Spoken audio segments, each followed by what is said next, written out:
धन्यवाद। एक बार फिर से हम सर्वशक्तिमान परमेश्वर को धन्यवाद देते हैं, जिसकी दया हुई एक बार फिर आप सभी लोगों के साथ वचन की सेवा करने के लिए योग्य समझा गया। और आप सभी लोग जो जहाँ से भी हमारे साथ जुड़ते हैं, नए हो, पुराने हो, आप सभी लोगों को प्रभु यीशु मसीह के नाम से बहुतायत के साथ आशीष देता हूँ। हम बहुत ही गहरी शिक्षा को जो है लगातार देने की कोशिश कर रहे हैं, और वो पुराने नियम की बहुत सारी बातें जो अछूती रह जाती हैं कई बार ऐसे विषय को बहुत कम लोग उसको छूते हैं, और कुछ लोग हैं जो वास्तव में उसको अच्छी तरह से समझा भी पाते हैं। और मैं विश्वास करता हूँ कि मैंने भी एक अच्छी कोशिश की है, ताकि मैं पुराने नियम की जो कुछ बातें हैं, उनके रहस्यों को आपके सामने उजागर कर सकूँ, और खासकर मेल मिलाप वाले तंबू की जो सच्चाई है, उसको आपके सामने खोल कर रख सकूँ। और अब तक हमने केवल आधा सफर तय किया है। अगर आप समझ सकते हैं कि अगर ये आधा सफर है, तो उसके बाद इससे ज़्यादा सफर क्या होगा? तो आप में से कई लोग जिन्होंने अभी तक पिछले अध्ययन को नहीं किया हो, तो मैं आप सबसे अनुरोध करना चाहूँगा कि हर घर प्रार्थना घर के यूट्यूब चैनल में ज़रूर जाइए। आप उसको सब्सक्राइब कीजिए, उनके वीडियोज़ के अंदर घुसिए। बहुत सारे और भी प्रभु के दास हैं जो इस मंच पर आते हैं, और अच्छे टीचर हैं वो लोग। और हमने हमेशा ये प्रयास किया कि इस मंच के द्वारा हम अच्छे अगुओं को, अच्छे शिक्षकों को आप तक पहुंचाएं, जहाँ की कोई विवादित बात ना हो, जो हमारे आत्मिक जीवन के लिए आशीष का कारण ठहरे। परंतु कभी-कभी शिक्षाओं से अधिक लोग चमत्कार की आशा करते हैं, और ऐसे लोग कई बार इस ग्रुप से निकल जाते हैं, क्योंकि उनको शिक्षा नहीं चाहिए, उनको चमत्कार से मतलब है ना? सो अभी हम में से कई लोग यही अपेक्षा करते हैं कि तुरंत कोई पास्टर आ जाए और वो भविष्यवाणी करना शुरू कर दे, तुरंत एक पास्टर आ जाए और तुरंत अन्य भाषा बोलना चालू कर दे, तुरंत कुछ पास्टर आए। देखिए, कभी भी किसी भी बात पर ओवरलैप करना अच्छा नहीं है। अभी बहन एंजल ने बहुत ही सुंदर आराधना की, और उसके ऊपर में फिर मैं आराधना नहीं कर सकता। उन्होंने आराधना के साथ प्रार्थना भी कर लिया, और ये काफ़ी है हमारे लिए। कभी-कभी हम लोग कुछ को प्रचारक लोग बोलते हैं, और उसके ऊपर में भी फिर हम लोग जो है ना, कुछ रद्दा और अपना रखना शुरू कर देते हैं, है ना? सो हमें विश्वास करना चाहिए कि बहन एंजल ने जब गाई और जो प्रार्थना की, वो काफ़ी है, और अब हम सीधे विषय की ओर आगे बढ़ेंगे। मैं आप सभी लोगों से अनुरोध करूँगा कि आप ज़रूर पिछले अध्ययनों में जाएँ, और उन तमाम अध्यायों को जो है ना, जो हमने अध्ययन कराया है, और पार्ट जो है ना 15-16 तक हो गया है, आप उसको ज़रूर जो है उसको देखिए वीडियो में, और मेल मिलाप वाले तंबू और उससे जुड़े हुए रहस्यों को आप और अधिक सीखने पाएँगे। अभी हम बात कर रहे हैं मेरे प्रियो, महापवित्र स्थान में वाचा का संदूक, और वाचा के संदूक में पाए जाने वाली 3 वस्तु, उसके ऊपर में हम बात कर रहे हैं। और 2 वस्तुओं पर हमने चर्चा की, और पिछले सप्ताह हमने जो है पत्थर की वो तख्तियों के बारे में बातचीत की, और अभी मैं उसके ऊपर और ज़्यादा नहीं जाना चाहता हूँ। आशा करता हूँ कि पत्थर के तख्तियों को आप समझ गए होंगे कि वो पत्थर की तख्तियाँ हमारे जीवन के लिए क्या मायना रखता है। आपने देखा इस बात को मेरे प्रियो, कि जो पत्थर की तख्तियाँ हैं, उसको हम लोग 2 भागों में बाँट सकते हैं। और एक जो है ना, हम लोग देखते हैं ईश्वर के प्रति प्रेम, और दूसरी जो है मनुष्यों के प्रति प्रेम। इस बात को हम लोग देखते हैं। इस बात को हमने देखा मेरे प्रियो, कि 10 आज्ञा का अर्थ ही होता है प्रेम। हमारे जीवन में अगर प्रेम है तो आज्ञाएं हैं तो प्रेम होगा, है ना? तो इस प्रकार से हमने बातों को देखा। वो नीला रंग जो है, नीलमणि पत्थर से वो बना हुआ था, और नीला रंग का पत्थर जो होता है वो प्रेम को दिखाता है ना? तो बहुत सारी बातों को हमने चर्चा कर दी, और उसको बार-बार नहीं बोलना चाहूँगा, तो फिर काफ़ी लंबा समय आज भी हो जाएगा। इसलिए मैं यहाँ अपने विषय को आगे बढ़ाना चाहता हूँ। एक बार फिर से आज दिन भर काफ़ी हमारा आज भी काफ़ी व्यस्तम समय रहा, और थोड़ा से मैं आज स्थिर भी हो गया था, थोड़ा से कुछ-कुछ कारणों से, है ना? बहुत सारी ज़िम्मेदारियाँ जब अपने ऊपर आती हैं, तो उन ज़िम्मेदारियों की वजह से भी कई बार जो है ना, आदमी इधर-उधर हो जाता है ना? और उन सारी बातों के बाद, थोड़ा थकावट के बाद भी फिर एक बार आप लोगों के साथ मिला। कई लोगों ने मुझे कॉल करने की कोशिश की, लेकिन मैं उसका कॉल का रिप्लाई भी नहीं कर पाया, क्योंकि मैं एक मीटिंग में भी था। सुबह से कुछ और काम, स्कूल और बहुत सारे काम होते हैं अपने बाद में। अपना भी मेरा एक छोटा-सा स्कूल है, और वहाँ का काम, ऑफ़िस का काम, फिर उसके बाद बच्चों का स्कूल, वहाँ का काम। तो सारी चीज़ों को निपटाने के बाद फिर मैं एक मीटिंग में अपना जो है पास्टर मीटिंग में, जो हमारा मंथली मीटिंग होता है, बहुत सारे हमारे जो प्रभु के दास हमारे साथ काम करते हैं, हम लोग आपस में मीटिंग करते हैं, और उसमें भी बहुत सारी चीज़ें हो रही थी, और बहुत सारी बातों को लेकर के सुख-दुःख ये सारी चीजें, और काफी समय तक हम लोग यहाँ पर थे। उसके बाद फिर मैं व्यक्तिगत प्रेयर में बैठ गया, और उसके बाद जो है परमेश्वर के वचन को अध्ययन किया, मनन किया, और एक बार फिर अध्ययन और मनन के साथ मैं आपके साथ जुड़ा हूँ। आप सभी लोगों को बहुत बहुत धन्यवाद, जो हमेशा हमें प्रार्थनाओं में स्मरण करते हैं, प्रार्थनाओं में उठाते हैं। और ये वह वजह है मेरे प्रियो, आपकी प्रार्थना का सहयोग मुझे भी चाहिए। पौलुस ने भी कलीसिया से इस बात को कहा था कि मेरे लिए प्रार्थना करो। हाँ मेरे प्रियो, ये बहुत जरूरी है कि हम सेवकों को भी प्रार्थना में उठाएं, क्योंकि इसका परिणाम भी बहुत अच्छा होता है ना। सो आप सभी लोग लास्ट तक जुड़े रहिए, लास्ट तक बने रहिए, और निश्चय परमेश्वर आज की शाम भी आपसे बातचीत करेगा। तो हम अब तीसरे जो वाचा के संदूक के अंदर जो तीसरा वस्तु है उसके ऊपर सीधा जाना चाहते हैं, और वो है हारून की छड़ी, है ना। हारून की जो है छड़ी, जिसमें जो है ना कली आया, जिसमें फूल आया और जिसमें फल आया। तीन चीज आया था, कली भी आया, फूल आया और फल आया हारून की छड़ी में। हम उस विषय पर अध्ययन करेंगे, है ना। तो हारून की छड़ी जो है, आपको बताना चाहते हैं जो वाचा के संदूक में रखा गया वो किस बात की ओर इशारा करता है।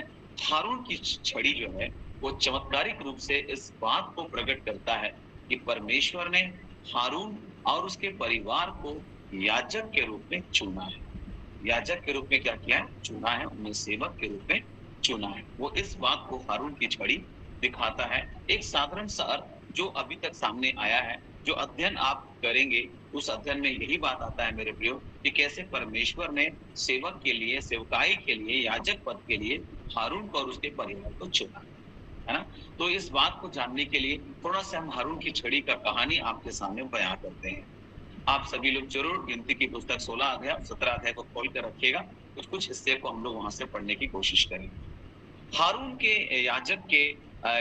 के याजक पद के विरोध में आप सबको मालूम है कि कई इजरायलियों ने बलवा किया। कई इजरायलियों ने क्या किया? बलवा किया। रूबेन के गोत्र में से अगर हम देखें तो दतान और अबीराम ने बलवा किया, यानी उनके विरुद्ध में ये लोग बुड़बुड़ाए, उनके विरुद्ध में लोग बुड़बुड़ाए, उन्होंने शिकायत दर्ज की। शायद उन्होंने सोचा होगा कि हमारा गोत्र जो है सर्वप्रथम है। आप सभी को मालूम है कि याकूब के 12 बेटे थे, और सबसे बड़ा जो था वो कौन था? आप सबको मालूम है याकूब के बेटों में सबसे बड़ा कौन था? कौन सा गोत्र बड़ा गोत्र है? आप जवाब दे सकते हैं, बताएं आप में से कोई, कौन सा गोत्र बड़ा गोत्र? रूबेन, है ना। बहुत बहुत धन्यवाद। आप बात करेंगे तो अच्छा लगेगा, है ना, कि हाँ हमारे साथ लोग बने हुए। मेरे प्रियो, मैं कोशिश कर रहा हूँ कि मैं धीरे धीरे बोलूं ताकि आप लोगों को बात समझ में आए। कभी कभी मेरा प्रचार बहुत स्पीड हो जाता है तो कई लोग लिख भी नहीं पाते, है ना। आप सभी लोग जानते हैं इस बात को कि जो है सबसे बड़ा जो गोत्र में सबसे बड़ा जो है वो रूबेन है ना। तो रूबेन सबसे बड़ा बेटा था, और उसी में से दतान और अबीराम निकला था। और इनके मन में क्या ख्याल होगा कि हमारा गोत्र जो है सबसे बड़ा है, सर्वोत्तम है, और हारून के स्थान पर याजक पद हमें मिलना चाहिए। शायद दतान और अबीराम ने यही सोचा, है ना। और लेवी के गोत्र से हम देखते हैं तो कोरहा और उनके साथियों ने बलवा किया। कोरहा और उनके साथियों ने क्या किया था? बलवा किया। शायद उन्होंने सोचा होगा कि हम भी तो लेवी हैं, हम भी तो लेवी हैं, और हमें याजक पद क्यों नहीं मिल सकता। और इस तरह वे, हम देखते हैं कि इस तरह से वे अगुओं और मूसा और हारून के विरुद्ध में क्या करने लगे? बुड़बुड़ाने लगे, है ना। तो हम सब भी एक तरह से बड़े पाप के दोषी हैं। किस बात में? हम लोग इस बात को देखते हैं मेरे प्रियो यहाँ पर, है ना। हम लोग इस बात को देखते हैं। 16 अध्याय गिनती की पुस्तक थोड़ा सा निकालते हैं, और वहां पर हम कुछ हिस्से को आपके सामने पढ़ना चाहते हैं, ठीक है। और वहां पर इस प्रकार से लिखा हुआ आपको मिलेगा। जब हम एक पद से पढ़ते हैं 16 अध्याय, और उसका जो है 3 पद तक हम लोग पढ़ते हैं। चलिए कोई पढ़े इसको। कोरहा जो लेवी का पर पोता, कहात का पोता और इसहार का पुत्र था, वह एलियाब के पुत्र दातान और अबीराम और पेलेत के पुत्र ओन, इन तीनों रूबेनियों से मिलकर मंडली के 250 प्रधान जो सभासद और नामी थे उनको संग लिया, और वे मूसा और हारून के विरुद्ध उठ खड़े हुए और उनसे कहने लगे, तुमने बहुत किया, अब बस करो, क्योंकि सारी मंडली का एक एक मनुष्य पवित्र है और यहोवा उनके मध्य में रहता है। इसलिए तुम यहोवा की मंडली में ऊंचे पद वाले क्यों बन बैठे हो? आमीन। अब देखिए यहाँ पर ये लोग कुछ ग्रुप है जिसका नाम यहाँ पर दिया गया है, और वो है कोरा, जो लेवी का परपोता है, कहात का पोता और इसहार का पुत्र था, और एलियाब के पुत्र दतान और अबीराम। अगर उसको देखेंगे तो ये तीनों जो है ना रूबनियों में से मिलकर ढाई के मतलब मंडली का जो है ना 250 प्रधान, जो सभासद में नामी लोग थे। कभी कभी मंडली में नामी लोग भी जो है ना बड़ा गड़बड़ कर देता है ना, यही सच्चाई है मेरे को। कई बार आप मंडली में लगता है कि ये व्यक्ति नामचीन है, ये व्यक्ति कुछ करेगा, कभी कभी ऐसे लोगों से भी हमको ठोकर मिल जाता है, और ये लोग भी ऐसे ऐसे सोच हमारे सामने कई बार प्रस्तुत करते हैं कि बड़ा दुख लगता है कि परमेश्वर के वचन को जानने वाले, अग्रिम पंक्ति में रहने वाले, पहली पंक्ति में खड़े रहने वाले लोग इस प्रकार का व्यवहार करते हैं। तो आपको सावधान रहना, ये हो सकता है, तो आपको सावधान रहना है, और आपको केवल और केवल प्रभु यीशु मसीह को देखना है।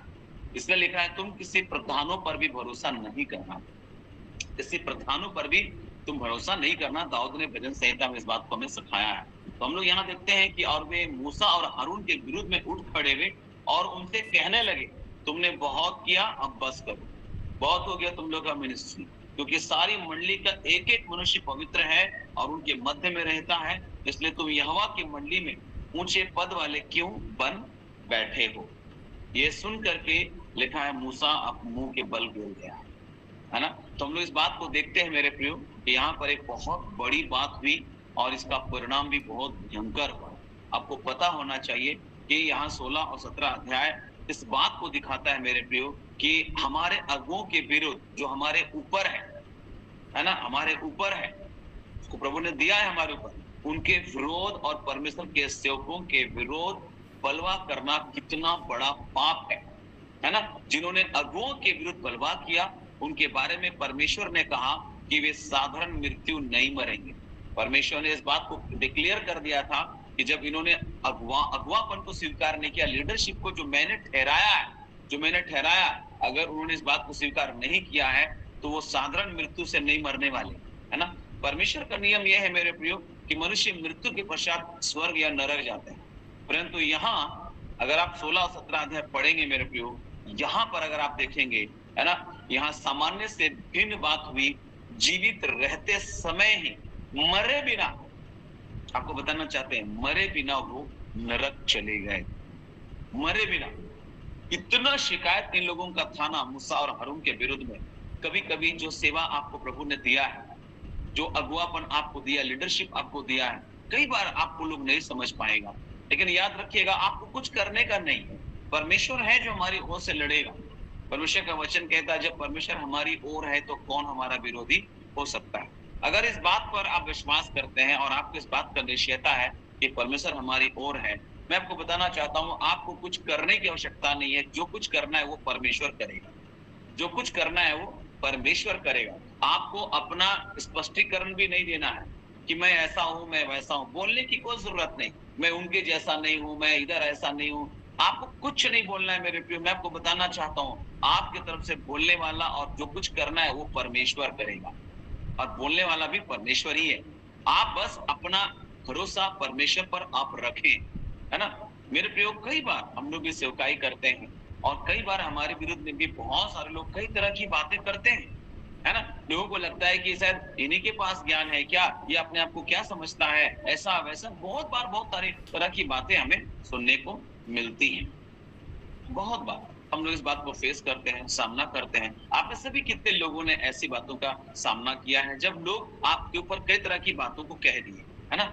आप अपने आप को जीवित परमेश्वर, जो न्यायी परमेश्वर है, उसके हाथ में सौंप दीजिए कि प्रभु मैं अपना न्याय आपके हाथ में सौंप देता हूँ, मैं अपना मुकदमा आपके हाथ में सौंप देता हूँ। यदि कई बार लोग हमें कहते हैं कि आपके विरुद्ध में लोगों ने ऐसा कहा, वैसा बोला, तो आप जवाब क्यों नहीं देते हैं?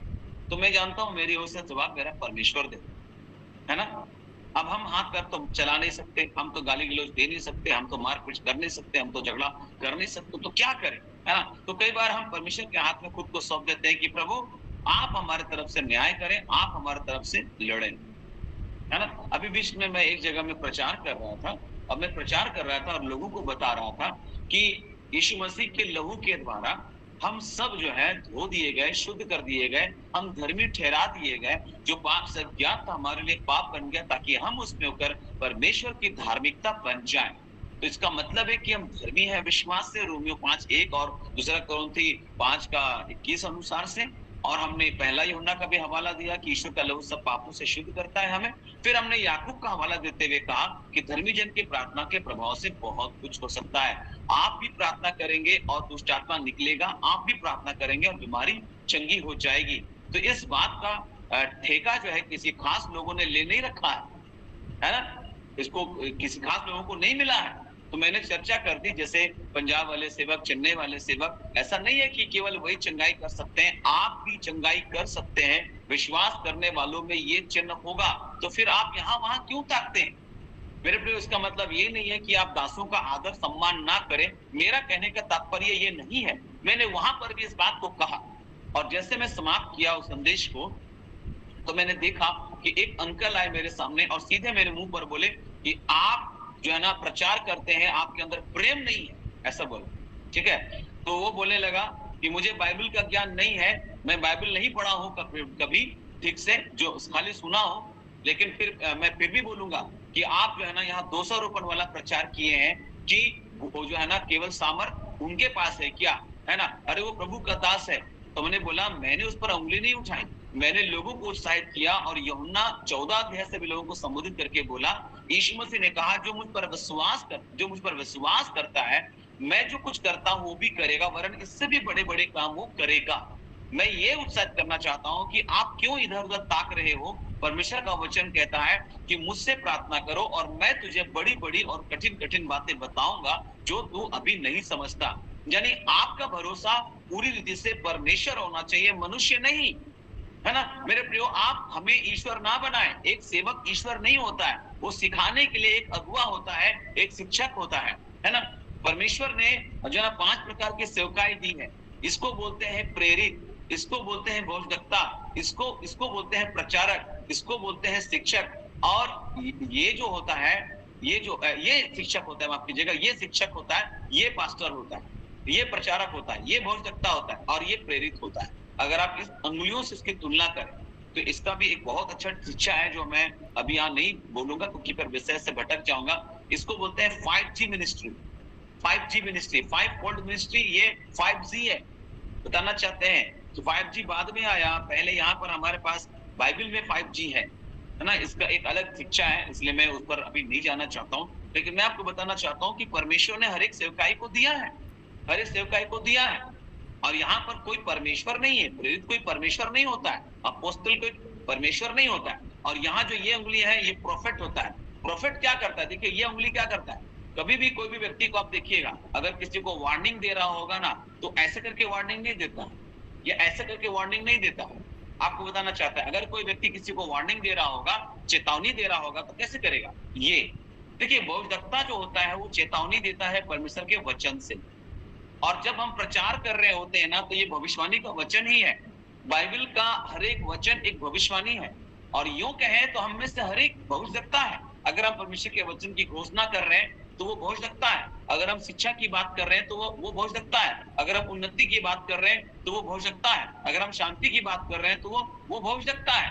क्योंकि भविष्यवाणी यही होता है, भविष्यवाणी यही है मेरे प्रियो, जो लोगों को शांति की बात बोल रहा है, लोगों को शिक्षा की बात बोल रहा है, लोगों को जो है ना ये उन्नति की बात बोल रहा है, वो भविष्यवक्ता होता है।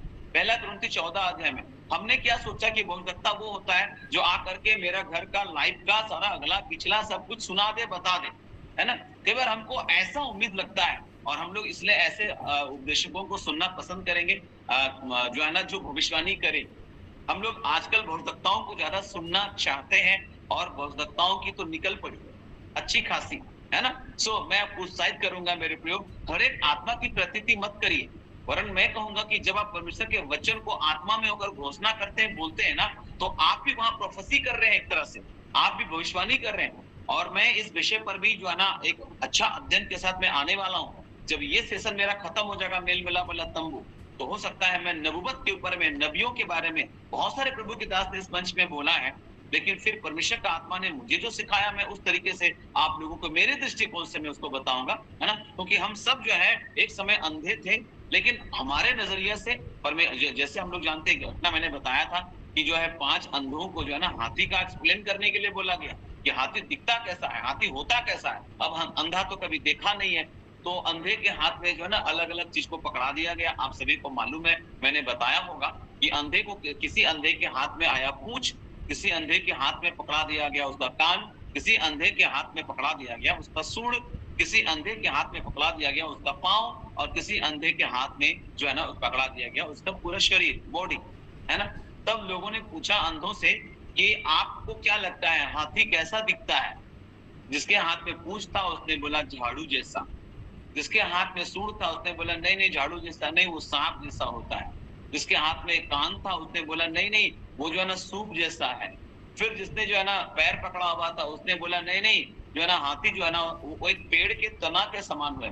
और उसके बाद फिर जिसके हाथ में जो है वो जो है ना ये शरीर था, बॉडी था, तो उसने बोला नहीं हमको तो लग रहा है कोई दीवार है यहाँ पर, मुझे तो दीवार जैसा लग रहा है ना। तो ये अंधे को जो हिस्सा आया पकड़ में उसने सही एक्सप्लेन किया। अगर आप देखेंगे तो हाथी का सूंड सांप जैसे ही लगता है, उसका जो है पूंछ जो है झाड़ू जैसे ही लगेगा आपको, उसका कान सूप के समान ही होता है। तो जिसको जो हिस्सा मिला उसने सही एक्सप्लेन किया, यहाँ कोई गलत नहीं था। मैं आपको बताना चाहता हूँ, बहुत बार बहुत सारे सेवक लोग अलग अलग दृष्टिकोण से प्रचार कर रहे होते हैं, तो आपको केवल जानना है, उनके भावों को जानना है, तुरंत जो है ना उसका अर्थ मत निकालिए। फिर वहां विवाद हो गया। जब मैं प्रचार करने के लिए अभी गया था संडे में शाम में एक जगह में, तो वहां बड़े एजुकेटेड लोग, बड़े पढ़े लिखे लोग, यहाँ तक कि आर्मी के कर्नल वहां बैठे हुए हैं, स्कूल के प्रिंसिपल वहां बैठे हुए हैं, वहां पर जो है ना बहुत ऐसे टाटा कंपनी के अच्छे ऑफिसर लोग वहां पर बैठे हुए हैं, और उनके बीच में मैं प्रचार कर रहा था। और वो अंकल अचानक जो है ना गुस्से से बोले कि आपका प्रचार ठीक नहीं था। 2 साल पहली बार मेरी उससे मुलाकात हो रही है, और उसने पूरी तरह से मुझे बोला कि आप सही नहीं है, ये है वो है, ऐसा ऐसा करके। और आपने उपवास के बारे में जो बोला है ना, उपवास के बारे में, ये गलत है। उपवास करना हम लोग को जो है ना यीशु मसीह के लिए उपवास करना चाहिए। तो मैंने बोला मैंने तो बाइबल में अभी तक पढ़ा नहीं कि यीशु मसीह के लिए उपवास किया गया है या परमेश्वर के लिए उपवास किया गया है। आप में से कोई भी मुझे परमेश्वर के लिए उपवास किया गया हो पुराने नियम से या नए नियम से, मुझे खोल करके कोई बता दे कि ये किया गया है। पर मैंने जो भी पढ़ा मेरे पे उपवास के बारे में, आप अगर मेरे साथ फेसबुक फ्रेंड है तो आप थोड़ा जाएंगे तो उपवास क्यों और कब और कैसे रखा जाए, मैंने उस विषय पर थोड़ा सा प्रचार किया है। आधे घंटे का भी नहीं होगा, आप उसको देख सकते हैं, है ना। मैंने इस बात को वहां पर जब बताया तो वो बोलने लगा कि देखो वो रोमन कैथोलिक फैमिली से थे, उसने बोला कि आपने गलत बोला है ना। यीशु मसीह का मृत्यु को याद करने के लिए हम लोग 40 दिन जो है ना दुख उठाते हैं। तो हमने बोला ऐसा कोई भी बाइबल में नहीं लिखा। यीशु मसीह वरन जब यरूशलेम की गलियों में जब गुजर रहे थे क्रूस को लेकर के ना, तब कुछ स्त्रियों को रोता हुआ देखा तो उसने बोला कि मेरे लिए मत रोना। जानते हैं ये उपवास खुद को दुख देना होता है। यीशु मसीह बोला मेरे लिए दुखित मत होना, मेरे लिए रोने की तुमको कोई आवश्यकता नहीं है। अब हम उसमें क्या कर रहे हैं, हम उसमें जो है ना उस यीशु मसीह के लिए रो रहे हैं। यीशु मसीह के लिए रोने की जरूरत नहीं। हमको अगर उपवास करना है, मेरे लिए खुद के लिए रोना है, अपने पाप के लिए पश्चाताप करना है, अपने जीवन की यात्रा के लिए एक सरल यात्रा, सुरक्षित यात्रा मांगना है, शत्रुओं से हिफाजत के लिए आपको उपवास प्रार्थना करना है। किस मौके पर उपवास किया गया आप पुराने नियम में अध्ययन कीजिएगा। प्रभु ने चाहा तो इस विषय पर भी हम बातचीत करेंगे। तो अच्छा है, उपवास करना चाहिए, क्योंकि उपवास हमको दिन बनाता है। मुझे इस उपवास से कोई ऐतराज नहीं है, आप उपवास करो, लेकिन आपके उपवास का परिणाम क्या है?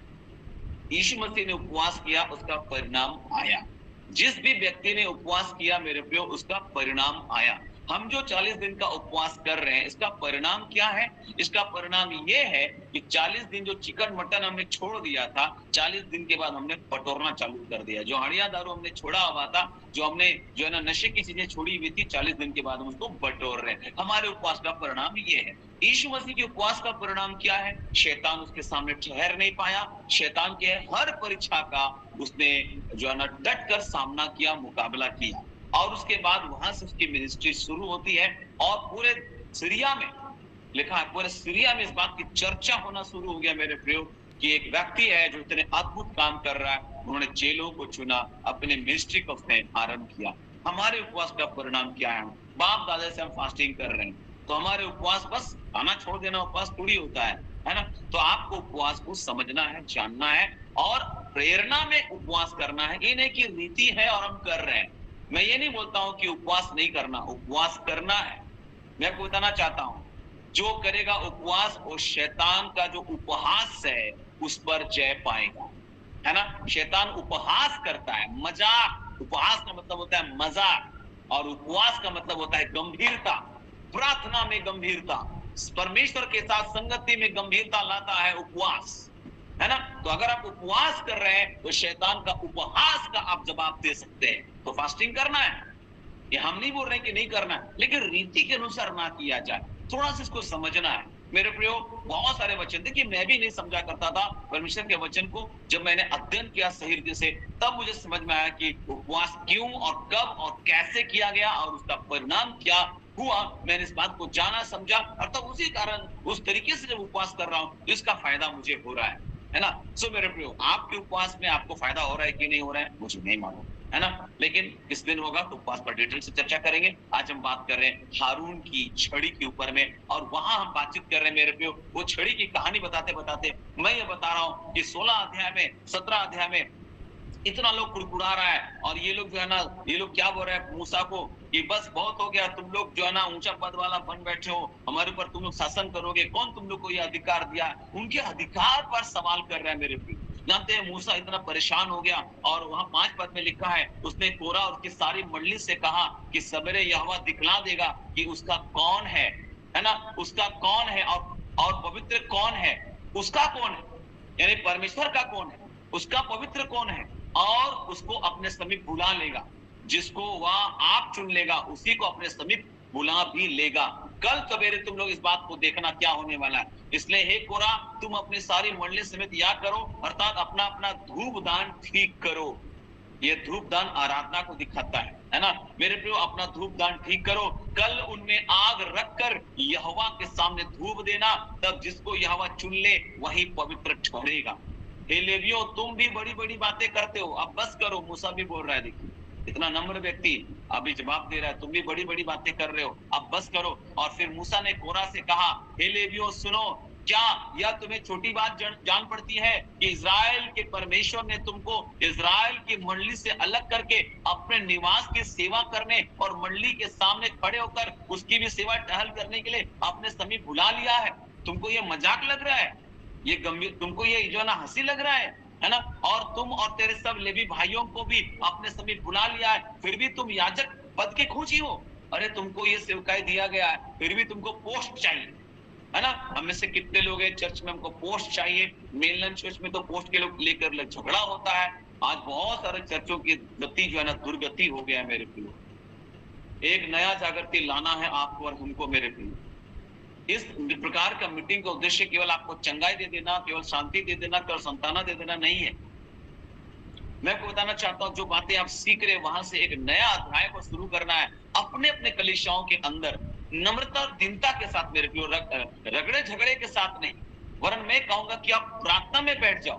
प्रार्थना एक बहुत बड़ा बदलाव लाता है, और अगर आप उपवास के साथ प्रार्थना करेंगे तो आपकी प्रार्थना को और गंभीर रूप देगा उपवास प्रार्थना, है ना। टेढ़ी आत्मा, ढीठ आत्मा बिना उपवास प्रार्थना और विश्वास के निकलती नहीं है ना। सो मैं आपको उत्साहित करूंगा, बहुत प्रार्थना करिए। आपको जाकर के झगड़ा नहीं करना या कि इस बार मैं खड़ा हो जाता हूँ, जो है जब वोट होगा, कमेटी वाला जो चुनाव होगा, मैं खड़ा हो जाऊंगा, नहीं मेरे प्रियो। आप प्रार्थना करिए। और मैं आपको बताना चाहता हूँ धर्मी जन के प्रार्थना के प्रभाव से बहुत कुछ हो सकता है और होता है। आज भी यीशु बदले नहीं है और उसने आपको और मुझे अपने खून से मेरे प्रियो धर्मी बनाया है। वो खुद पाप ठहराया गया ताकि हम उसमें होकर परमेश्वर की धार्मिकता बन जाएं। तो आप इस बात की खोजी मत होइए कि मुझे ऊंचा पद चाहिए, मुझे बड़ा होना है। परमेश्वर के राज में बड़ा वही होता है जो खुद को छोटा करता है। आज इस बात को डिसाइड करिए मेरे प्रियो। अगर आपने कभी भी अपने आप को बड़ा बनाने की कोशिश की ना, तो आज प्रभु के सामने नम्र हो जाइए। देखिए ज्ञान धरी की धरी रह जाएगी अगर प्रैक्टिकल चीज आपके जीवन में नहीं है तो। व्यवहारिक बनिए। केवल बाइबल का वचन ज्ञान के रूप में रखना काफी नहीं होता है, व्यवहारिक बनिए। मैं आपसे कहना चाहता हूं हम में से कई लोग व्यवहारिक नहीं है, प्रैक्टिकल लाइफ नहीं है हमारा, है ना। सो यहाँ पर हम देखते हैं 11 पद में, अगर हम 16 का 11 पद देखेंगे, और इसी कारण तूने अपने सारी मंडली को यहोवा के विरुद्ध इकट्ठा किया है। इन लोगों ने पूरा मंडली को ना परमेश्वर के विरुद्ध इकट्ठा किया है। हारून कौन है कि तुम उस पर बुड़बुड़ाते हो? अरे उसको प्रभु ने ठहराया। फिर मूसा ने एलियाब के पुत्र दतान और अबीराम को, जो रूबेनी गोत्र का था, उनको उनको बुलवा भेजा। तो उन्होंने क्या कहा? हम तेरे पास नहीं आएंगे। मूसा के नेतृत्व पर सवाल कर रहा है। अरे जिस मूसा की अगुवाई में तुम लोग मिस्र से निकले हो, जिस मूसा की अगुवाई में तुम लोग ने लाल समुद्र को 2 भाग में बंटता हुआ देखा, जिस मूसा की अगुवाई में जंगल में पानी भी तुम्हारे लिए उपाय हो गया, खाना भी तुम्हारे लिए उपाय हो गया, इन सारी बातों को देखने के बाद भी तुमको मूसा के सेवकाई पर संदेह है। कभी कभी कई लोग अगुओं को पहचान नहीं पाते हैं, है ना, उनके मेहनत को पहचान नहीं पाते हैं। हमारे जो पास्टर हैं, आपके जो लोकल पास्टर हैं, आपको उद्धार के अनुभव में लेकर के आया, लेकिन फिर क्या होता है कि बाहर वाले पास्टर लोग तड़क भड़क दिखाते हैं, यूट्यूबर वाले पास्टर लोग बड़ा तड़क भड़क दिखाते हैं, म्यूजिक के साथ एकदम कुछ बात को बोलेंगे, ढिंग डंग डंग डिश करके करेगा ना, तुमको लगता है ये पास्टर ज्यादा पावरफुल है। न जाने आपके स्थानीय पास्टर ने, जो आपका चर्च का पास्टर है, कितना ऐसा ऐसा बात बोल करके वो पार कर गया, लेकिन आपने कभी ध्यान दिया ही नहीं, आपने कभी ध्यान दिया ही नहीं। और आप जो है ना ऐसे पास्टरों के झांसे में आ जाते हैं। मैं इन पास्टरों के खिलाफ नहीं हूँ, लेकिन मैं आप सबसे कहना चाहता हूँ कि आप जिस भी कलीसिया से जुड़े हैं, अपने पासबान के प्रति और वहां के सेवा के प्रति ईमानदार बने रहिए। मैं आप सबसे अपील करता हूँ मेरे प्रियो। ये ऑनलाइन मीटिंग तो है, पास्टर सौल भी आएगा और बहुत पौल भी आएगा यहाँ पर, है ना, पास्टर सौल भी आता है, पौल भी आता है, और भी बहुत सारे लोग आते हैं, है ना। लेकिन मैं आपको बताना चाहता हूँ, आपका जो पास्टर है, जो आपका जो स्थानीय पास्टर है, उसको रेस्पेक्ट करिए, उसको आदर दीजिए और उनसे सुनिए, सीखिए, और अपनी कलीसिया में रविवार की आराधना में जरूर जाइए, अपनी कलीसिया में जाइए। हो सकता है पासवान के पास बहुत सारी चीजें ऐसा ना हो, कोई दिक्कत नहीं, प्रार्थना कीजिए आप कि प्रभु मेरा जो अगुआ है, मेरा जो पास्टर है, उनके लिए भी आप प्रार्थना करिए, है ना। हम कभी कभी कुछ लोग बोलते हैं कि आप लोग ऑनलाइन मीटिंग के द्वारा जो है ना सेवकाई को आप डिस्टर्ब कर रहे हैं, ये कर रहे हैं, वो कर रहे हैं। मैं आपको बताना चाहता हूँ, इस ऑनलाइन मीटिंग का उद्देश्य कभी भी किसी की सेवा को डिस्टर्ब करना नहीं रहा, है ना। आप स्वतंत्र हैं, आप हमारे साथ जुड़ते हैं, ये आपकी स्वतंत्रता है ना। आप नहीं जुड़ेंगे तो भी कोई दिक्कत की बात नहीं, जुड़ेंगे तो भी कोई दिक्कत की बात नहीं, है ना। ये आप स्वतंत्र हैं, आप जुड़ते हैं तो आशीष ही मिलेगा, है ना, नहीं जुड़ेंगे तो कोई बात नहीं, आपको कहीं और से आशीष मिलेगा, कोई बात नहीं, है ना। सो मैं आपको उत्साहित करूंगा, अपनी कलीसिया जो आप जहां से जो है ना आहार ले रहे हैं, है ना, वहां पर आप जरूर अपने पासवान के साथ रहिए। और हम जानते हैं कि शायद आपको इस मंच में आपको लगेगा कि नहीं, वो पास्टर आया, क्या जबरदस्त प्रचार किया उसने, क्या रेवलेशन दिया, क्या ये किया, है ना। नहीं, आपके पास्टर के पास भी कुछ तो ऐसी बात रही जिससे कि आप उद्धार के अनुभव में बढ़े, जिन्होंने आपको बपतिस्मा तक, नया जन्म के अनुभव तक लेकर के आया, और अब स्वर्गीय कनान की यात्रा में वो आपकी मदद कर रहा है। हो सकता है उनके पास बहुत सारे ज्ञान ना हो सकता है जो मिलाप वाले तंबू की शिक्षा को मैं आपको दे रहा हूँ, आपके पासवान के पास नहीं, लेकिन फिर भी मैं आपको बताना चाहता हूँ, कृपया अपनी जो कलीसिया है उसके प्रति ईमानदार रहिए, है ना, वहां के लिए प्रार्थना करिए। अगर कुछ गड़बड़ी है, हम जानते हैं बहुत सारी कलीसिया आत्मिक नहीं रहा, तो अगर आपको लगता है कि यहाँ मेरी उन्नति नहीं हो रही है, तो प्रेम से वहां पर से निकलने के लिए आप कोशिश करिए, है ना, प्रेम से निकलो, नो ऑब्जेक्शन लीजिए, एनओसी लीजिए और वहां से निकल लीजिए। मेरा आत्मिक जीवन यहाँ पर आगे नहीं बढ़ पा रहा है ना, नहीं तो लड़वाने का काम मत करिए मंडली को, ठीक है। आपको लगता है कि यह मेरी उन्नति नहीं, तो प्रेम से निकलिए, नहीं तो फिर दो पास्टर आपस में झगड़ा करते रहेगा, यहाँ मेरा विश्वासी वहां जा रहा है और जो है ना बिना एनओसी लेकर के गया है, बहुत सारी बातें होती है, ठीक है। तो मैं आपको उत्साहित करूंगा प्रभु यीशु मसीह के नाम से, ठीक है। तो हम लोग देखते हैं यहाँ पर मेरे प्रियो की ये जो अबीराम है, दतान है, मूसा की बुलाहट को जो ना बुलावा को जो है ना इनकार कर दिया, हम नहीं जाएंगे बोल रहा है। और 13 पद में लिखा है, क्या यह एक छोटी बात है, तुम हमको ऐसे देश से जिसमें दूध और मधु की धाराएं बहती है इसलिए निकाल लाया है कि हमें जंगल में मार डाले। यहाँ कुछ मिलने वाला नहीं है, दूध और मधु की धारा बहने वाला देश, ये सपना तुम दिखाया है मूसा, हम लोग को यहाँ जंगल में ना तेरा प्लान है मार डालने का। बाप रे, मूसा के ऊपर इतना आरोप।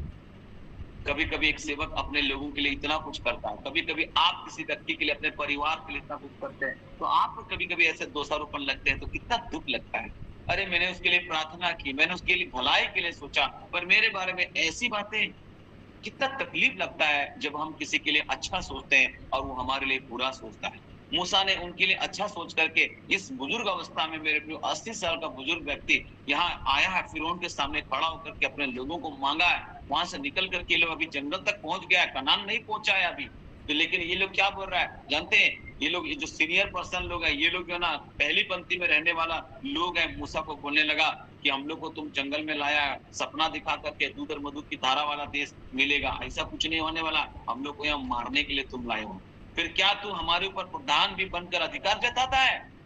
मूसा के ऊपर सवाल कर दिया, है ना, मूसा के ऊपर सवाल कर दिया। 14 पद में लिखा है, फिर तूने हमें ऐसे देश में जहां दूध और मधु की धाराएं बहती है नहीं पहुंचाया, कहाँ है वो देश?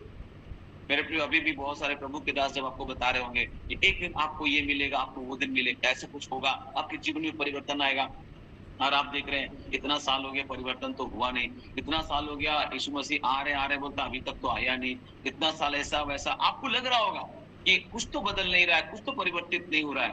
मैं आपको बताना चाहता हूँ, बाइबल बताती है जो अंत तक धीरज धरेगा उसी का उद्धार होगा, उद्धार उसी का होगा। आप अपने प्राण रहते तक विश्वास योग्य बने रहिए मेरे को, प्राण देने तक विश्वासी रहे तो मैं तुझे जीवन का मुकुट दूंगा। जो अंत तक धीरज धरे रहेगा उसी का उद्धार होगा। ये नहीं कि खाली यीशु मसीह पर विश्वास किया, बपतिस्मा ले लिया, उद्धार हो जाएगा, नहीं, अंत तक धीरज धरे रहना बहुत जरूरी है मेरे प्रियो। आप लास्ट तक, अपने जीवन के अंतिम समय तक, मैं आपको बताना चाहता हूँ बाइबल का परमेश्वर अपनी प्रतिज्ञा निश्चय पूरा करेगा, है ना। सो आपको उत्साहित करूंगा। मैं यहाँ पर देख रहे हैं कि कई तरह की बात ये लोग बोल रहे हैं यहाँ पर, है ना। हमें आपने मूसा को बोला है यहाँ पर तुम लेकर के आए हो, और अभी तक कहाँ पहुंचे हम लोग उस देश में, और ना हमें खेतों और दाख की बारियों के अधिकारी किया गया। आपने तो बोला था ऐसा होगा, क्या तू इन लोगों की आंखों में धूल डालेगा?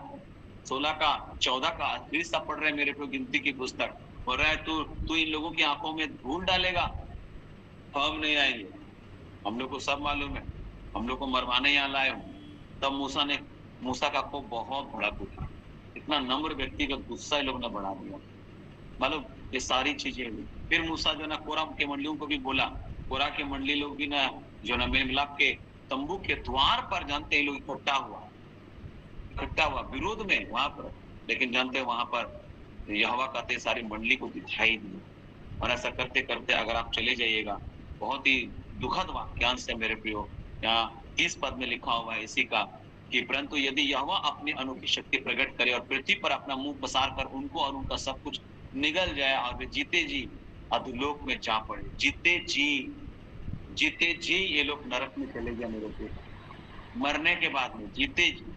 जानते हैं परमेश्वर के चुने हुए लोगों के विरुद्ध में जो है ना गुड़गुड़ाना, जीते जी नरक का स्वाद चखेंगे।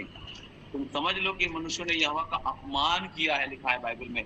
आप 16 का 30 का आखिरी समय पढ़िएगा, समझ लो। तो कभी भी कोई भी प्रभु का दास हो, उसका न्याय प्रभु करेगा, है ना। हम जानते हैं थोड़ा बचना भी है, हर एक आत्मा की तुरंत प्रतिक्रिया मत करिएगा। अगर कोई गलत शिक्षा दे रहा है तो आप कैसे जाने की गलत शिक्षा है? आप तो बाइबल पढ़ेंगे तब तो समझ पाएंगे कि ये शिक्षा क्या है, ठीक है।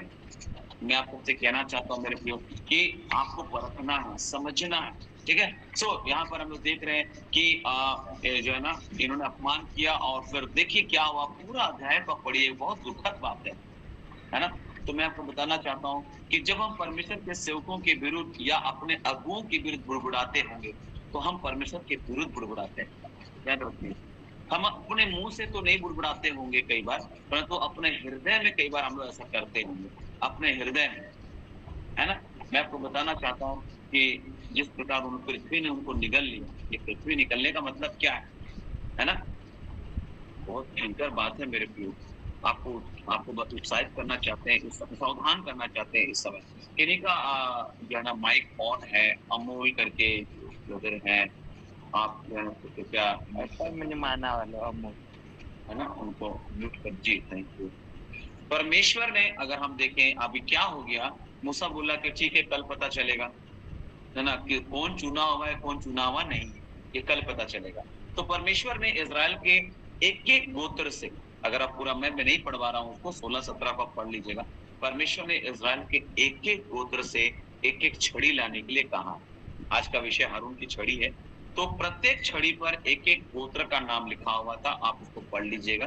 12 गोत्र है तो 12 का, परंतु लेवी गोत्र के लेवी के स्थान पर हारून का नाम लिखना है ना, क्योंकि हारून भी लेवी गोत्र का था, लेकिन उस छड़ी में लेवी गोत्र नहीं लिखना था, हारून का नाम लिखना था स्पेशली। तो हर एक छड़ी को परमेश्वर के तंबू में लाना था, और परमेश्वर ने कहा कि जिस पुरुष को मैं चुन लूंगा, है ना, उसकी छड़ी में कलियां फूट निकलेगी, जिसको मैंने चुना है। मूसा बोला कल देख लेना, तुम लोग इतना बुड़बुड़ा रहे हो ना कि हम लोग अगुआ बन सकते हैं, हम लोग प्रधान बन सकते हैं, हम लोग भी तो है, हम लोग से भी प्रभु बातचीत करता है। बहुत सारी बातें ये लोग बोलने लगा, है ना। तो जानते क्या हुआ, 12 छड़ियों को पूरी रात परमेश्वर के सम्मुख जो है ना उनको रखना था। और अगली सुबह जब मूसा छड़ियों को निकाल करके लाया ना, तो उन्होंने पाया कि हारून की छड़ी में कलियां लगी, फूल भी लगे और पके बादाम भी लगे। वाह, है ना, पके हुए बादाम भी लगे। और इस तरह हम कई धन्य सच्चाइयों को यहाँ पर सीखते हैं और उसी सच्चाइयों को हम यहाँ पर प्रकट करने का कोशिश करेंगे, है ना। यदि आप परमेश्वर के चुने हुए बर्तन है मेरे प्रियो, मैं आपको बताना चाहता हूँ, अगर आप परमेश्वर के चुने हुए बर्तन है, मैं शिक्षा के तरीके से बात कर रहा हूँ ताकि आपको समझ में आए, धीरे धीरे बोल रहा हूँ, है ना, बहुत स्पीड में नहीं। मैं प्रचार कर सकता हूँ, बहुत तेजी से चिल्ला चिल्ला करके बोल सकता हूँ, है ना, लेकिन मैं चाहता हूँ कि आप जो है ना ध्यान से सारी बातों को सुने। और अगर आप नोट्स बना रहे हैं तो आप नोट्स बना सकते हैं। यदि आप परमेश्वर के चुने हुए बर्तन है, मैं आपको बताना चाहता हूँ, तो परीक्षाओं की काली रात में भी आप सूखेंगे नहीं। वो काली रात थी, रात जहाँ पर उसको जो है ना तंबू में रखना था, छड़ी को, सारे 12 के 12 छड़ी को। आपको बताना चाहते हैं, अगर आप परमेश्वर के चुने हुए बर्तन हैं, तो परीक्षाओं की काली रात में भी आप सूखेंगे नहीं, परंतु उस समय आप फूलेंगे और फलवंत होंगे। परमेश्वर नहीं चाहता कि हम सूख जाएं या निराश हो या निरुपाय हो या दुखी हो। ये शैतान की एक चालाकी है मेरे प्रियो, ये शैतान की एक चालाकी है, ठीक है। तो जब हम पर झूठे आरोप लगाए जाते हैं, हम सताए जाते हैं, हमें अस्वीकार किया जाता है, हमें तुच्छ जाना जाता है, तब हमें भीतरी रूप से आनंदित होना चाहिए। मैं आपको बताना चाहता हूँ, अगर आप अपनी पहचान मसीह में अपनी पहचान दिखाना चाहते हैं, आपको अंदर से खुश हो जाना चाहिए। जानते वहां पर उस दिन जब मेरा विरोध हुआ तो मैंने ईश्वर को धन्यवाद दिया, प्रभु आपका धन्यवाद, आपका वचन ने लोगों को कचोटा, यानी लोग सुने। और वहां विवाद सा हो गया था और ज्यादातर लोग मेरे पक्ष में ही बात कर रहे थे, केवल एक व्यक्ति मेरे अगेंस्ट पे बात कर रहा था। और बाद में कुछ लोगों ने बोला कि जो व्यक्ति बाइबल ही नहीं पढ़ा उससे विवाद करके क्या फायदा, इनको तो परमेश्वर के वचन की समझ ही नहीं और ये लोग तो घाया होकर काम करते, है ना। आपको अगर मैं यहाँ पर कोई रोमन कैथोलिक परिवार जुड़ा हुआ है, मैं आपसे कहना चाहता हूँ कि मनुष्यों और परमेश्वर के बीच में एक ही बिचवाई है और उसका नाम यीशु मसीह है। बीच में कोई संत नहीं है, बीच में कोई माता मरियम नहीं है। याद रखिए, बाइबल का एक भी पन्ना में आप इस बात को नहीं पाएंगे। मैं यहाँ स्पष्ट बोलना चाहता हूँ, यहाँ किसी को थूक पॉलिश नहीं, आपको बुरा लगे अच्छा लगे, जो है ना, जो परमेश्वर का वचन है मैं वही बोलना चाहता हूँ। मैं आपके कानों को सुकून पहुंचाने के लिए यहाँ नहीं, आपको जो है ना यहाँ पर जो है ना आपके हिसाब से प्रचार करने के लिए नहीं बैठा हूँ, परमेश्वर के हिसाब से मैं बोलने के लिए यहाँ पर आया, है ना। तो मैं आपसे कहना चाहता हूँ कि अगर आप उस परिवार जो है, आप वहां से निकलिए और सच्चाई को पकड़ करके सच्चाई के साथ चलिए, समझौता मत करिए। अगर आप देख रहे हैं कि यहाँ आत्मिक लोग नहीं है, शारीरिक लोग है वहां पर, वहां से निकल जाना बेहतर होगा। आप डरिए मत, है ना। कई लोगों को डर लगता है, मेरा मिट्टी, जन्म, शादी, ब्याह, क्या डरना भैया, प्रभु ने जब रखा है तो जब सब कुछ इंतजाम होगा, है ना। तो आपको बताना चाहते हैं कि जब कई बार ऐसा होगा, आप पर झूठा आरोप लगाया जाएगा, आप सताए जाएंगे, अस्वीकार किए जाएंगे, तुच्छ जाने जाएंगे, आप भीतर से आनंदित हो जाए, है ना। जैसे सारी 12 छड़ियां प्रभु के सम्मुख रखी गई, है ना, उसको मैं पढ़वाया नहीं, सम्मुख रखी गई थी, परंतु केवल एक ही छड़ी में बादाम लगे थे, याद रखिए, एक ही छड़ी में। और ये वो छड़ी है मेरे को जिस पर उंगली उठाई गई, ये उस व्यक्ति की छड़ी है जिसके सेवकाई पर उंगली उठाई गई थी। बाकी सारी छड़ियां मरी और सूखी रह गई। परीक्षा की घड़ी ही बताएगी कि आप किस प्रकार के व्यक्ति हैं और आपका आत्मिक सयानापन कैसा है, आपका आत्मिक परिपक्वता कैसा है। हम पढ़ते हैं मेरे प्रिय, बाइबल बताती है, नीति वचन 24:10 में एक बात याद आता है, यदि तू विपत्ति के समय साहस छोड़ दे तो तेरी शक्ति बहुत कम है। समझ रहे, विपत्ति के समय साहस मत छोड़िए। ये हम सबके लिए है मेरे प्रिय। मैं अपने आप से भी कई बार बात करता हूँ कि हाँ, इस प्रकार से अगर हम विपत्ति के समय साहस छोड़ देंगे तो जो है ना क्या होगा, हमारी शक्ति एकदम कम हो जाएगी। नीति वचन 24:10 में ये बात लिखा हुआ है मेरे। जब हम कष्ट और विरोध में से निकलते हैं ना, तो हमको आनंदित होना चाहिए और प्रभु की स्तुति करना चाहिए, है ना। परीक्षाओं और कष्टों के समय हमारी प्रतिक्रिया ही दूसरों को दिखाती है कि हम परमेश्वर के द्वारा चुने हुए हैं। हम परमेश्वर के क्या है? चुने हुए। वो इस चीज को दिखाता है। मैं आपको उत्साहित करूंगा कि इस समय जो है ना परीक्षाओं और कष्टों के समय जो हमारा जो रिएक्शन होता है, प्रतिक्रिया, ये दूसरों को दिखाती है कि हम परमेश्वर के द्वारा चुने हुए, हम चुने गए हैं। ठीक है, तो साधारण रूप से ये जो छड़ी क्या दिखाता है आपको बताना चाहते हैं। ये छड़ी सामर्थ और अधिकार को दिखाती है। ठीक है, ये छड़ी जो है साधारण रूप से सामर्थ और अधिकार को दिखाती है। बाइबल लिखा है, तेरे पराक्रम का राजदंड यहोवा सिय्योन से बढ़ाएगा। तेरे पराक्रम, भजन संहिता 110 में लिखा है, 110 का 2 पद में, कि तेरे पराक्रम का राजदंड यहोवा सिय्योन से क्या करेगा? बढ़ाएगा। विरोध के समय परमेश्वर का अधिकार और सामर्थ हमारे सेवकाई और जीवन में काम करना चाहिए। याद रखिएगा इस बात को कि विरोध के समय परमेश्वर का अधिकार और सामर्थ हमारे सेवकाई और जीवन में काम करना चाहिए। परीक्षा और कष्ट के समय जब लोग हमें सताते हैं और हमारे विरुद्ध में काम करते हैं, बोलते हैं, तो यदि हम रोते या बुड़बुड़ाते हैं तो यह इस बात को दिखाता है कि हमारे पास परमेश्वर का अधिकार और सामर्थ्य है। अगर हम रो रहे हैं, अगर हम हार जा रहे हैं, हम बुड़बुड़ा रहे हैं, इसका मतलब हमारे पास परमेश्वर की सामर्थ्य। आपको बताना चाहते हैं यशायाह 53 बहुत अच्छा वचन है, आप सबको मालूम होगा। यशायाह 53 वहां पर इस प्रकार से लिखा है, समय को बचाने के लिए मैं बता दे रहा हूँ, आप उसको पढ़ सकते हैं, उसको है ना स्क्रीन में वचन डाल सकते हैं। वहां पर यशायाह 53 का 2 में लिखा है, क्योंकि वह उसके समान अंकुर की नहीं, वह उसके सामने अंकुर की नहीं और ऐसी जड़ के समान उगा, है ना, जो निर्जल भूमि में फूट निकले। निर्जल का मतलब होता है सूखी भूमि। वह अर्थात यीशु मसीह ऐसी जड़ के समान उगा मेरे प्रिय, जो निर्जल भूमि में से फूट निकले। वो ऐसी जगह में से अंकुरित। सोच लीजिए, सूखी भूमि से वो क्या हो गया? अंकुरित हो गया। सूखी भूमि में सूखे पौधे मिलते हैं, समझ रहे बात को? सूखी भूमि में सूखे पौधे मिलते हैं, अंकुर नहीं मिलते हैं। वहां पौधे अंकुरित नहीं होते हैं। सूखी भूमि में सूखी जो है ना पौधे मिलेंगे। मनुष्य की प्रवृत्ति है कि जो हमसे कठोरता से व्यवहार करते हैं, हम भी उसके साथ कठोर हो जाते हैं, है ना। परंतु यीशु सूखी भूमि में अंकुर की नाई फूटा, ये भविष्यवाणी यीशु के बारे में मेरे प्रियो। उस सूखी भूमि में अंकुर की नाई ऐसे जड़ के समान उगा मेरे प्रियो। कई बार आपके पास सूखी भूमि वाला हालत हो जाएगा, आपको लगेगा कि क्या करूं क्या ना करूं। यीशु मसीह सूखी भूमि में अंकुर की नाई फूटा। हमें यीशु के समान बनना है। आत्मिक रूप से हम सूखे स्थान में होंगे। कई बार आपको उस सूखे स्थान में सूखना नहीं चाहिए। जब आपके प्रति सब कठोर हो जाए, क्रूर हो जाए, आपके प्रति लोग जो है ना कई तरह की बातें हो, आप कई बार लोग जो है ना आपके प्रति दुष्टता करें, मैं आपको बताना चाहता हूं कि आपको सूखना नहीं है। स्तफनुस के ऊपर देखिए पथरवा किया जा रहा है, प्रेतों के काम पथरवा किया जा रहा है, लेकिन भी आप देखिए उसके चेहरे का भाव, एक अजीब सा सुकून।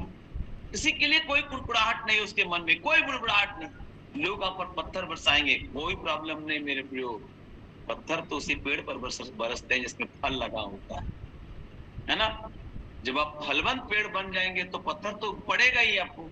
अब जिसमें फल ही नहीं हो उसे पत्थर मार के क्या करेंगे? इस सच्चाई को जान लीजिएगा, और आप सभी को मालूम है ये बात, है ना। तो आप स्तफनुस को देखिए, कैसे मतलब उसके चेहरे पर सुकून और कोमलता का भाव। सब लोग हाथ खींचे हुए, दांत पिसते हुए उसको देख रहे थे, पता है, स्तफनुस को।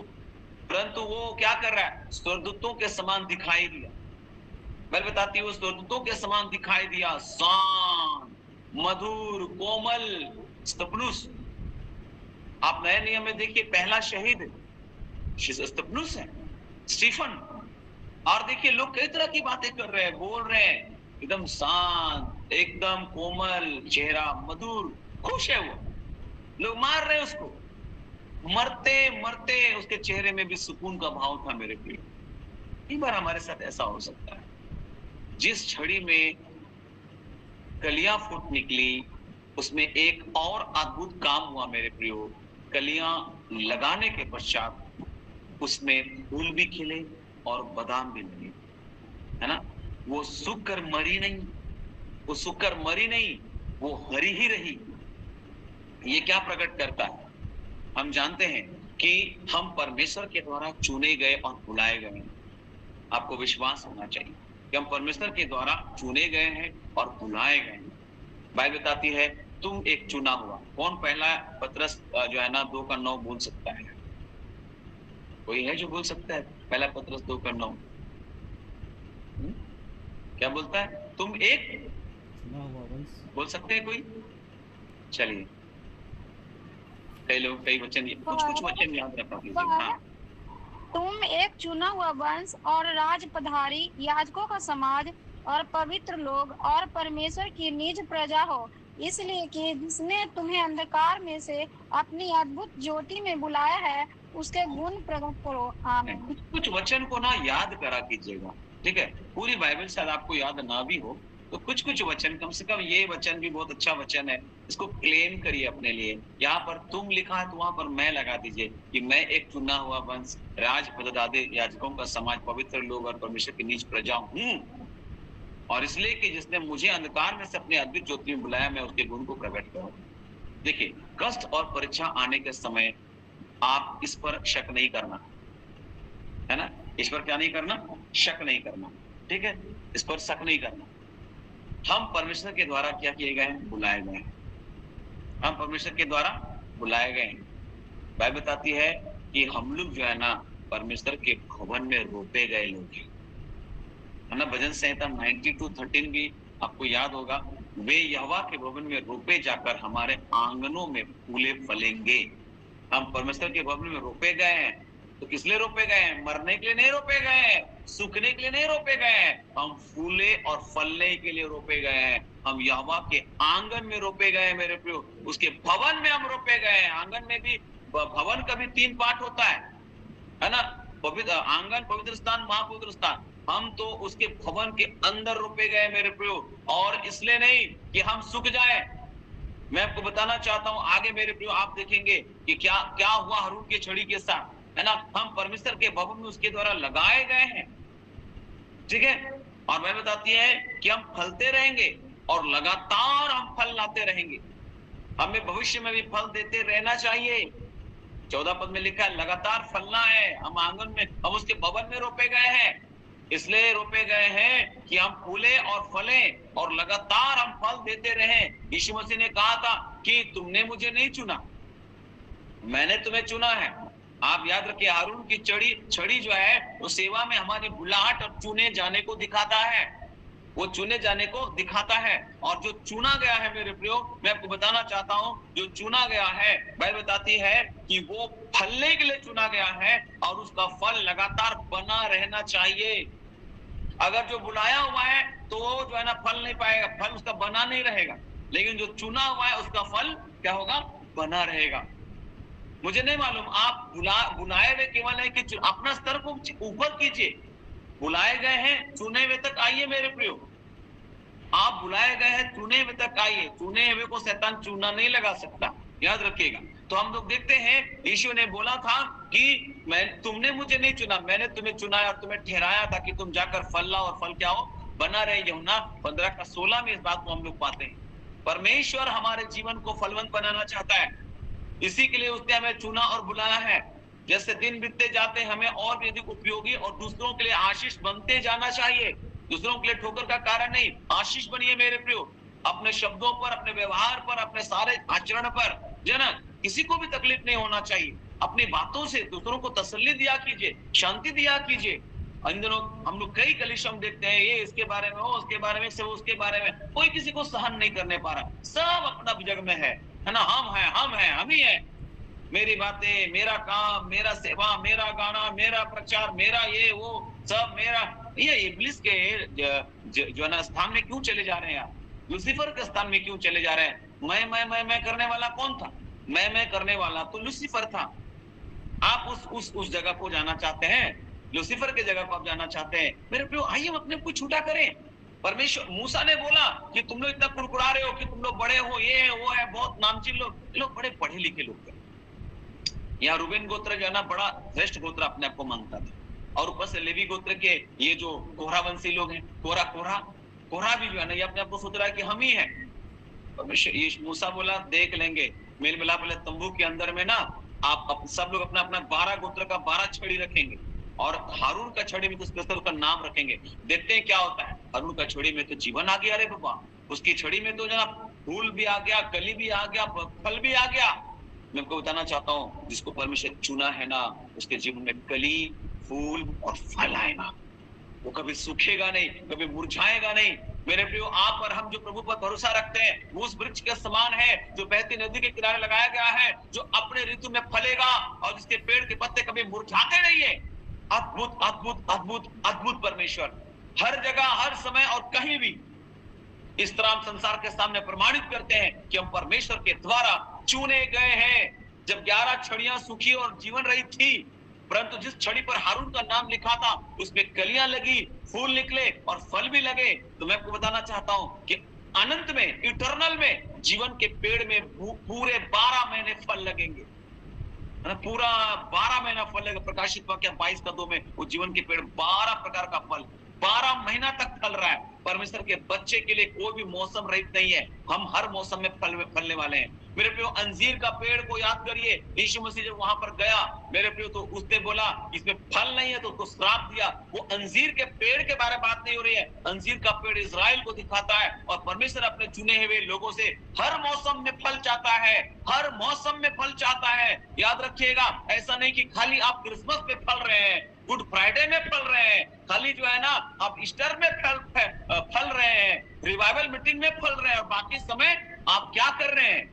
फैल रहे हैं, अपना मोटापा खाली बड़ा कर रहे हैं, है ना। मेरे भी मैं आपको बताना चाहता हूं कि केवल खास मौके पर नहीं, आपको हर समय फलते रहना है, आपको फलते रहना है। जिसको मैंने चुना है, फलने के लिए चुना है, और उसका फल बना रहना चाहिए। परमेश्वर की हुजूरी में रहने वाला चुना हुआ पात्र, ये जो हारून की छड़ी है मेरे प्रियो, ये चुने हुए लोगों को और इशारा करता है। चुना हुआ लोग फलता है, उसमें फूल आता है, और वो उसमें जो है ना कली आता है, कली, फूल और फल उसमें आ जाता है और जीवन आ जाता है। हारून की छड़ी जो कलियां लगी, उससे यह प्रमाणित हो गया मेरे प्रियो कि परमेश्वर ने हारून को अगुवे के रूप में चुन लिया है। आपके जीवन में जब फल आएगा, इस बात से जाना जाएगा कि आपको चुना गया है। एक लीडर के लिए, एक अगुवेपन के लिए, आप दुनिया के लिए, अपने परिवार के लिए एक अगुवा है। अगुवा केवल वो नहीं है जो चर्च की अगुवाई कर रहा है। मेरे प्रियो, सच्चे अगुवे वे हैं जो परीक्षाओं की काली रात में भी फलवंत हो सकते हैं और प्रभु में आनंदित हो सकते हैं। उनका चरित्र मार्गदर्शन करता है। हम में से प्रत्येक अगुवा बनने के लिए हम लोग बुलाए गए हैं, चमकता हुआ उदाहरण बनकर हमें दूसरों का मार्गदर्शन करना है। मेरे प्रियो, हमें प्रभु में उत्साहित रहना चाहिए और दूसरों को परीक्षा के समय उत्साहित करना चाहिए। खुद भी उत्साहित रहिए, दूसरों को भी उत्साहित करिए। परमेश्वर ने कहा था कि जिस मनुष्य को मैं चुन लूंगा उसकी छड़ी में कलियां फूट निकलेगी, परंतु हारून की छड़ी में कलियां निकलने के साथ और भी बहुत कुछ हुआ, और हम इसके समान बनने के लिए ही बुलाए गए हैं। आप और हम इसी के लिए बुलाए गए हैं।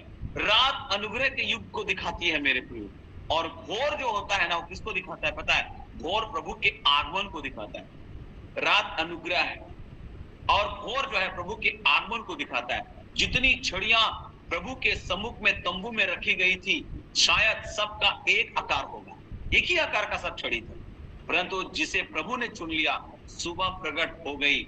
अभी इस अनुग्रह के युग में सब परमेश्वर के बच्चों के समान दिखाई देता है। देखिए, बताना चाहते हैं, एक ही नाप का छड़ी थी, ठीक है, एक ही, लेकिन जिसे प्रभु ने चुन लिया ना, वो सुबह प्रकट हो गया, इसको मैंने चुना है। आपको बताना चाहते हैं, अभी इस अनुग्रह के युग में सब परमेश्वर के बच्चों के समान दिखाई देते होंगे।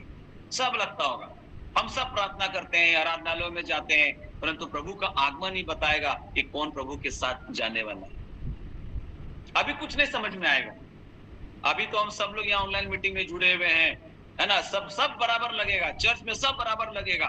प्रभु का आगमन बताएगा मेरे प्रियो। अभी न्याय करने के लिए हम भी यहाँ बैठे हुए नहीं है, लेकिन एक दिन उसका हाथ में सूप होगा मेरे प्रियो, और वो फटकेगा, बीज वाला सामने और भूसी वाला हवा से उड़ा दिया जाएगा। मुझे नहीं मालूम आपके अंदर बीज है कि नहीं, मुझे नहीं मालूम आप फलवंत है कि नहीं, मेरे प्रियो, मैं आपको बताना चाहता हूँ, बाइबल साफ बताती है कि दो व्यक्ति इकट्ठे होंगे, सोते या काम करते हुए होंगे, एक उठा लिया जाएगा, दूसरा छोड़ दिया जाएगा। क्योंकि बुलाए हुए लोग तो बहुत है मेरे प्रियो, लेकिन बाइबल बताती है चुने हुए थोड़े हैं। इसका अर्थ यह नहीं है कि परमेश्वर कुछ लोगों को अस्वीकार कर देता है। हम ही हैं जो अपने जीवन शैली का चुनाव करते हैं, और हम ही हैं अपने स्वभाव के रूपांतरण के लिए जिम्मेवार हैं। हम जिम्मेवार होंगे, प्रभु परमेश्वर जिम्मेवार नहीं होगा। जानते हैं बादाम के लिए इब्रानी शब्द जो आया है उसका मीनिंग होता है जल्दी करने वाला। बादाम का पेड़ जो है बसंत ऋतु में सर्वप्रथम फलता फूलता है, और मसीह जो प्रथम फल है, मैं आपको बताना चाहता हूं, जो सर्वप्रथम मुर्दों में से जी उठा, उसी को वह दिखाता है।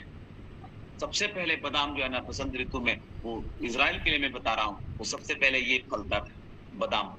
आपको बताना चाहता हूँ, ये बताता है मसीह जी उठने वालों में वो पहला उठा है, सर्वप्रथम वही जी उठा, उसे जो है ना इस बात को वो जो है ना वो बादाम दिखाता है। परंतु सचमुच बाइबल बताती है मसीह मुर्दों में से जी उठा, और जो सो गए उनमें वो पहला फल हुआ, वो पहला फल बादाम। हम भी पुनरुत्थान के प्रथम भाग में अर्थात प्रभु के आगमन में पाया जाना चाहिए, क्योंकि हम परमेश्वर के द्वारा चुने गए हैं। हालेलुया। आपको बताना चाहते हैं पुनरुत्थान का पहला भाग आपको होना चाहिए। लिखा है बाइबल में, धन्य है वे जो पहले पुनरुत्थान के भागी। पहले पुनरुत्थान, दूसरा पुनरुत्थान में नहीं उठना, पहला पुनरुत्थान का भागी होना, वो धन्य होगा मेरे प्रिय। पहला पुनरुत्थान प्रतिफल का है। आपसे कहना चाहते हैं पुनरुत्थान है, यीशु मसीह ने इतनी बात जब पूरी की है तो स्वर्गारोहण भी है और पुनरुत्थान भी है। और मसीह कब्रिस्तान में गाड़ा गया हर व्यक्ति पहले पुनरुत्थान में नहीं जी उठेगा, याद रखिएगा। क्योंकि कई लोग वहां जो गाड़े गए हैं चुने हुए कभी नहीं बन पाए, है ना, चुने हुए कभी नहीं बन पाए। खाली उसका कब्र में चूना लगाया गया, खाली उसके कब्र में चूना लगाया गया, चुने हुए तो कभी नहीं थे वो लोग मेरे प्रिय। इसलिए कई बार मैं कब्रिस्तान में भी लोगों को बोलता हूँ, है ना, कि अगर चूना हुआ नहीं बनिएगा ना तो खाली कब्रिस्तान को चूना लगाते रहिएगा, और स्वर्ग में कभी स्वर्ग के लिए आप चुने नहीं जाएंगे। समझ रहे हैं? क्योंकि हर एक नहीं उठाया जाने वाला पहला पुनरुत्थान में। आपको बताना चाहते हैं, आपको सावधान रहना है मेरे प्रिय। हम परमेश्वर के द्वारा चुने गए हैं और आपको पहले पुनरुत्थान का भागी होना है। हारून की छड़ी को सोने के मर्तबान और पत्थर की दो पट्टियों के साथ वाचा के संदूक के साथ अति पवित्र स्थान में रखा गया था, है ना। यदि किसी डाली को फल और पत्तियों के साथ संदूक के अंदर रखेंगे तो क्या होगा बताइए। अगर संदूक के अंदर आप एक डाली को काट करके डाल देंगे, रख देंगे, तो क्या होगा? एक आंसर दीजिए आप लोग, एक नॉर्मल आंसर। एक संदूक है, बक्सा है, उसके अंदर में डाली काट करके रख दी, क्या होगा? सूख जाएगा। थोड़ी देर में, कुछ घंटों में आप देखिएगा तो तुम सूखा हुआ नजर आएगा, है ना। यहाँ पर मेरे प्रियो हम एक अद्भुत काम देखते हैं कि परमेश्वर के संदूक में रखी हुई छड़ी ताजी और फलवंत रही, कभी भी नहीं सूखी, कभी नहीं सूखी। यदि हारून की कलियां, अगर आपको बताना चाहते हैं, परमेश्वर के संदूक में अगर हम रख दिए गए हैं ना, हम कभी सूखने वाले नहीं हैं।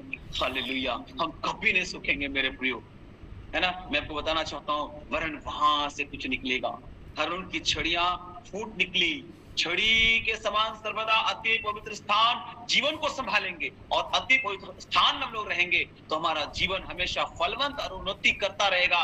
एक तरह से हम पर्दे के भीतर परमेश्वर के सम्मुख में प्रवेश करने के पश्चात भी अपने जीवन और गवाही के द्वारा हम फल देते रहेंगे। हालेलुया, हम फल देते रहेंगे। मरने के बाद भी हम बात करते रहेंगे लोगों से। पता है, आपको पता है हाबिल के बारे में एक बात लिखी हुई है, थोड़ा सा समय ले, 5 मिनट आप बने रहेंगे हमारे साथ।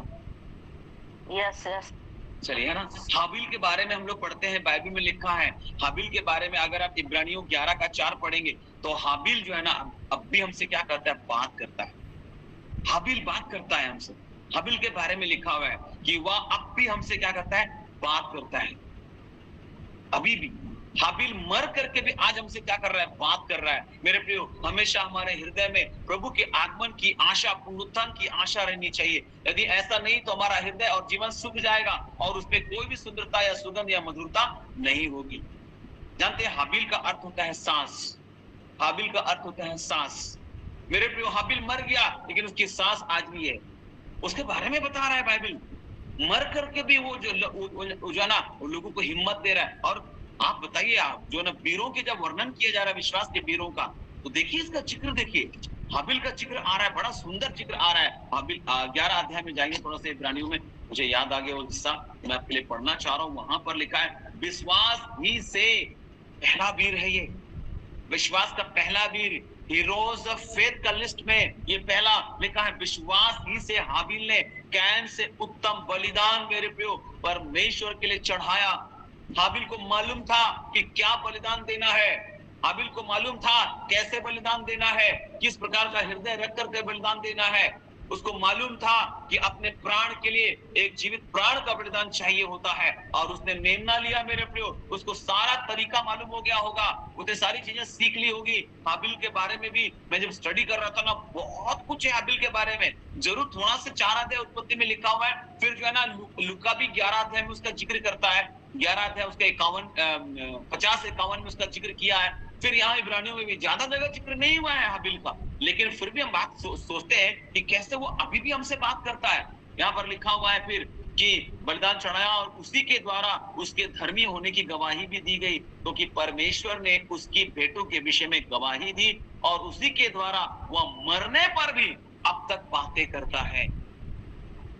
मेरे प्रियो, आप इस संसार में चले जाने के बाद भी ना लोग आपकी बातें करेगा, उन गवाहियों से लोग आशीषित होगा। आज नहीं, कल नहीं, कभी ना कभी किसी का जीवन बदलेगा, इसलिए अपना धीरज मत छोड़िएगा।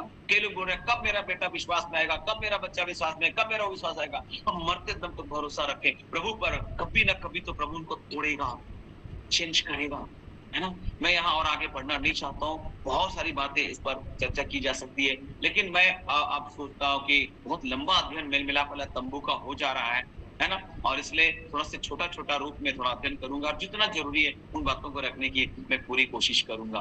क्या हम हारून की छड़ी, क्या सचमुच हमारे जीवन में कली, फूल और फल लग रहे हैं? परमेश्वर के सम्मुख जब हम हैं तो हमको सचमुच कली, फूल और फल लगना चाहिए। आप चुने हुए हैं मेरे प्रियो, तो आप चुने हुए हैं तो आपको फलवंत होना चाहिए।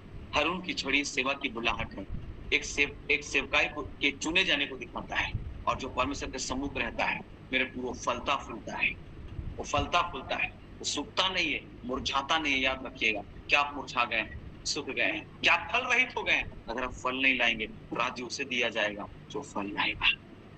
मुझे नहीं मालूम आपकी दशा क्या है इस समय, मैं आपको उत्साहित करूंगा, आइए हम फलवंत बने। हम हारून की छड़ी है, हम हारून की छड़ी है, परमेश्वर के सम्मुख जो कली जिसके अंदर है, फूल है, हम फलते हैं। हालेलुया, और हमारा फल बना रहे। इन शब्दों के साथ अपने संदेश को यहाँ मैं आज के लिए विराम देता हूँ। मैं विश्वास करता हूँ कि आज का संदेश ने भी आपसे जरूर बातचीत की होगी। अगर आपने सचमुच आशीष पाई है तो आप अपनी गवाहियों को जरूर रख सकते हैं संक्षिप्त शब्दों में। उसको हम लोग आगे बढ़ेंगे, प्रार्थना के साथ विदा होंगे, तो मैं बाकी समय भाई मत्तिस के हाथ में सौंपता हूँ। सो प्रभु आप लोगों के साथ हो, आप सबको प्रभु बहुतायत के साथ आशीष प्रदान करे। जय मसीह, praise the Lord, shalom shalom.